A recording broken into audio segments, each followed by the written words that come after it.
परभणी जिल्ह्यामध्ये जिंतूर सोलापूर जाणाऱ्या बसचा अकोली पुलाजवळ भीषण अपघात झालाय। बस थेट पुलावरून खाली कोसळली। यात बसमधील 25 प्रवासी जखमी झाले आहेत। जखमी प्रवाशांना जिंतूर शासकीय रुग्णालयात दाखल करण्यात आलं आहे। त्यांच्यावर उपचार सुरू आहेत। जिंतूरहून सोलापूरकडे जाणाऱ्या बसचा अकोली पुलाजवळ सकाळी 8:30 वाजेच्या सुमारास भीषण अपघात झालाय।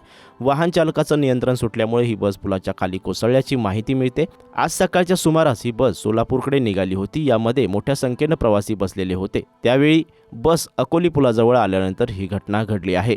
या अपघातात ड्रायव्हर कंडक्टरसह जवळपास 25 प्रवासी जखमी झाले। जखमींना जिंतूर येथील रुग्णालयामध्ये हलवण्यात आलं आहे। या ठिकाणी जखमींवर उपचार सुरू आहेत। चालकाचं वाहनावरील नियंत्रण सुटल्यामुळे अपघात झाल्याचं सांगण्यात येत आहे। घटनास्थळी नागरिकांची मोठी गर्दी जमली आहे। अपघात झाल्यानंतर घटनास्थळी मोठी गर्दी जमली होती। बसमध्ये अडकलेल्या प्रवाशांना बाहेर काढण्यासाठी तातडीनं बचाव कार्य सुरू करण्यात आलं होतं। स्थानिकांच्या मदतीनं बसमधील प्रवाशांना बाहेर काढण्यात येत होतं।